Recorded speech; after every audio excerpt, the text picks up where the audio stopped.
Hello and welcome to another Magic the Gathering video. So I haven't done a regular unboxing in a little while now, so I figured it'd be a good time to actually have a look at the Journey into Nyx event deck.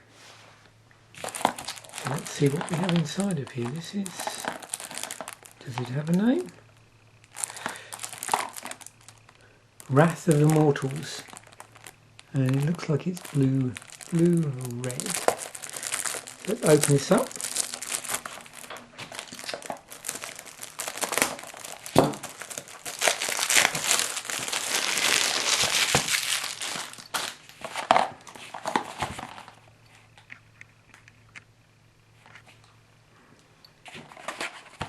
So inside of here, what you get is one 20-sided dice, and you can see the deck symbol.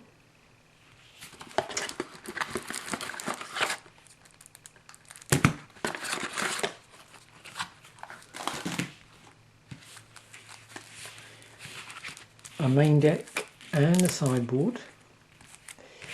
There's a divider in here because the packet doubles up as deck storage. A regular how to play Magic guide, along with a little bit about products that are available. And then this is the actual deck instruction, the sort of how to play specifically for this deck. Open this up. So there's the deck list, and also you'll notice down against all the card names and the mana cost, what they actually do is they have the set that it comes from, and so that's pretty important. When this deck came out, it's standard legal, and it still is standard legal.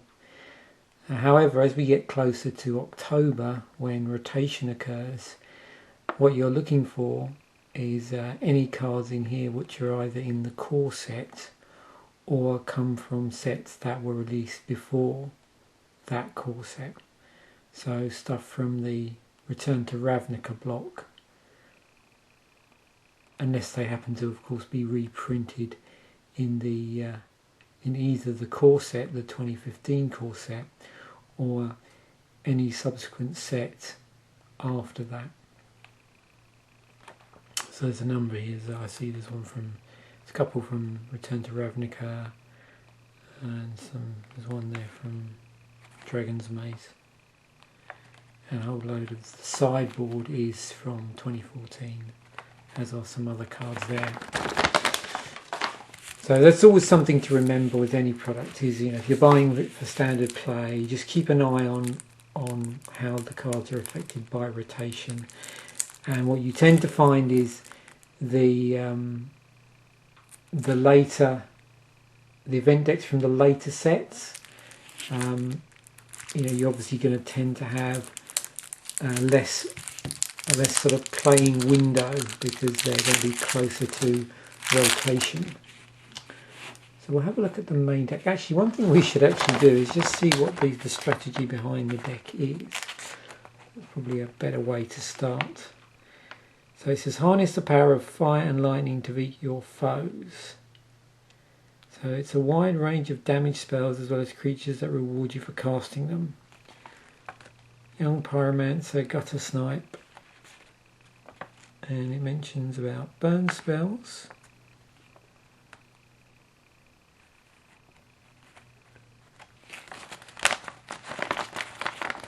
It's a bit difficult to see, this is very shiny.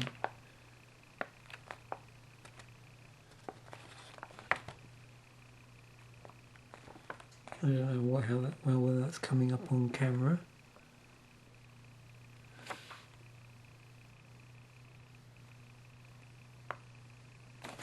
Let's actually have a look at this deck, because I'm interested as to if they're talking about a burn deck and what the blue in here actually does. Whether it's mainly creatures or whether there's some spells that are useful in here.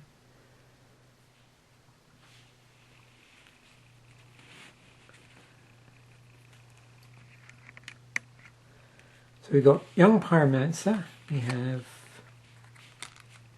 3 copies of those. So that's a 2/1 for running a red. Whenever you cast an instant or sorcery spell, put a 1/1 red elemental creature token onto the battlefield. We've got Battlefield crikey, what a mouthful. Battlefield Thaumaturge, which is a 2/1, another 2/1 for one, and this time for 1 in the blue. Each instant and sorcery spell you cast costs 1 less to cast for each creature it targets. It's got heroic on it as well. Whenever you cast a spell that targets Battlefield Thaumaturge, Battlefield Thaumaturge gains hexproof until end of turn. It's one of those. Gutter Snipe, 2 and a red for a 2/2. Whenever you cast an instant or sorcery spell, Gutter Snipe deals 2 damage to each opponent. That's 3 there. So we've already got several cards that care about instants and sorceries being cast. We've got Chandra's Phoenix, 1 and 2 red for 2/2 with flying and haste. And whenever an opponent is dealt damage by a red instant or sorcery spell you control, or by a red planeswalker you control, return Chandra Phoenix from your graveyard to your hand. So again, caring about instants and sorceries, particularly red ones. Spellheart Chimera, 1 blue-red for star 3, flying trample. Spellheart Chimera's power is equal to the number of instants or sorcery cards in your graveyard. And there's a full complement of those. Ogre Battle Driver. Whenever another creature enters the battlefield under your control, that creature gets +2/+0 and gains haste until end of turn. And it's a 3/3 for 2 colourless and 2 red. There's an Oracle of Bones in here. 2 and 2 red for 3/1 with haste and tribute 2. So just to remind you, as this creature enters the battlefield, an opponent of your choice may place 2 +1/+1 counters on it. So that's the tribute cost. When Oracle of Bones enters the battlefield, if tribute wasn't paid, you may cast an instant or sorcery card from your hand without paying its mana cost. Another card that's caring about instants and sorceries. Aetherling, 4 and 2 blue for a 4/5, and it's got an interesting set of abilities on this card. So for 1 blue, exile Aetherling, return it to the battlefield under its owner's control at the beginning of the next end step. You can also, for the cost of blue, Aetherling is unblockable this turn. 1 colourless, Aetherling gets +1/-1 until end of turn, and 1 colourless, Aetherling gets -1/+1 until end of turn. So lots of different abilities you can pay there based on the you being able to invest the cost into those. Lightning Strike, 1 and a red. So moving on to some spells now. So these are going to be obviously affect the creature cards that care about instants and sorceries. Lightning Strike deals 3 damage to target creature or player, and we have 4 of those. Magma Jet, another instant, 1 and a red. Magma Jet deals 2 damage to target creature or player, and you also get to scry for 2. So that means you look at the top 2 cards of your library, then put any number of them in the bottom of your library and the rest on top in any order. So it's manipulating the top of your library. And there are 3 of those. Mizium Mortars, 1 and a red for the sorcery. Mizium Mortars deals 4 damage to target creature you don't control. Also has overload on it, so you can pay the overload cost, which is 3 and 3 red. Okay, so a big difference there for the regular cost of 1 and a red, but if you pay the overload cost, when you cast this spell for its overload cost, if you have paid that cost, you can change its text by replacing all instances of target with each. So therefore it would say Mizium Mortars deals 4 damage to each creature you don't control. So that's obviously going to make a big difference, and hence the higher overload cost. Searing Blood, 2 red, instant. Searing Blood deals 2 damage to target creature. When that creature dies this turn, Searing Blood deals 3 damage to the creature's controller. And the 2 of those. Flames of the Firebrand. So 2 colourless and a red for a sorcery that does the following. Flames of the Firebrand deals 3 damage divided as you choose among 1, 2 or 3 target creatures and or players. So we have a lot of direct damage burn here. Another one. We've also got a divination, so this is where another place where the blue mana contributes. You get to draw 2 cards for a cost of 2 and a blue. There's 2 of those. Anger of the Gods, 1 and 2 red, sorcery speed. Anger of the Gods deals 3 damage to each creature. If a creature dealt damage this way would die this turn, exile it instead. Harnessed by Force, 1 colourless, 2 red. It's got Strive, so with the Strive ability, Harnessed by Force costs 2 red, more to cast for each target beyond the first. Gain control of any number of target creatures until end of turn. Untap those creatures, they gain haste until end of turn. So this is from the most recent set, this is actually from Journey into Nyx. And you can also see that symbol on the dice was also, not surprising, the Journey into Nyx logo.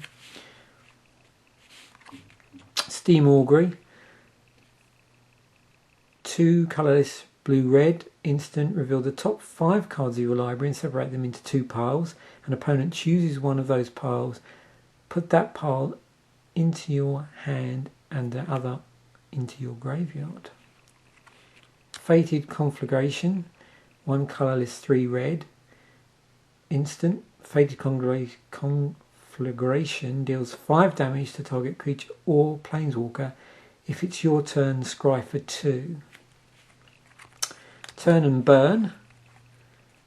So for 2 blue, we get to target cast this as an instant, and target creature loses all abilities and becomes a 0/1 red weird until end of turn.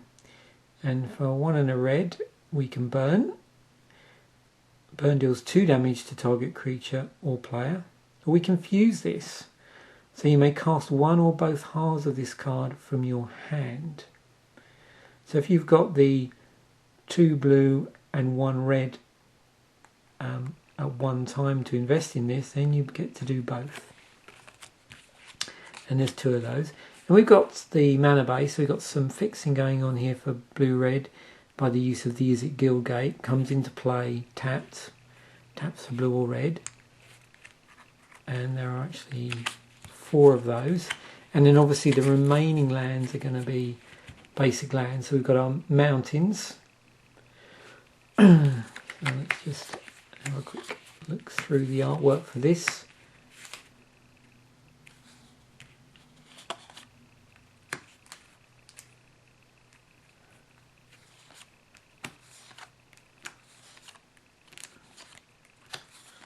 Very slippery. And then our islands. So as we saw, the majority of this deck is red, and there is a lot of burn in here, and the creatures synergize with instants and sorceries. The blue cards that are in here are either, we've got probably a mixed bag here if we just look again. So just recapping, we've got a creature in blue,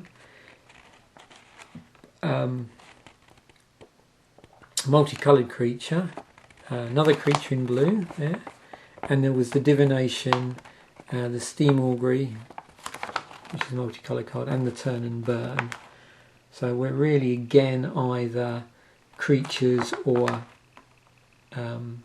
mostly either creatures or some form of burn, except for that divination there. So let's have a look at our sideboard. So that we have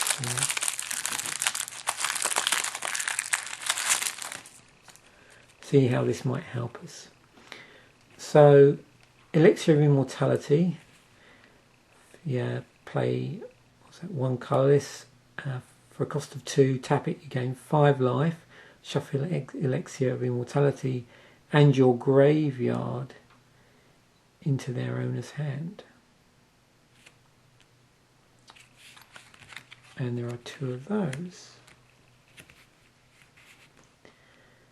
And we've got Dispel in here, so this you can counter a target instant spell, Essence Scatter you can use to counter a target creature spell. Negates, which you use to counter a target non-creature spell. There's 3 of those. Flames of the Firebrand. So this deals 3 damage, divided as you choose among 1, 2 or 3 target creatures and or players, and that was actually in the main deck, so that sort of bumps up the main deck ones if you want to. And we've got Is It Staticaster, which is another multicoloured creature. So this is colourless blue-red. It's got flash on it. It's a 0/3. Has haste as well. So you tap it. Is It Static Caster deals 1 damage to target creature and each other creature with the same name as that creature.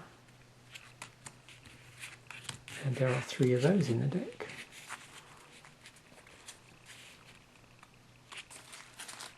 So there you have it.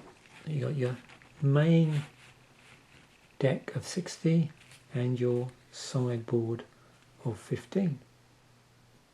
So there we have the Journey into Nyx, which includes a deck box in there, and this was the Wrath of the Mortals event deck. Thanks for watching.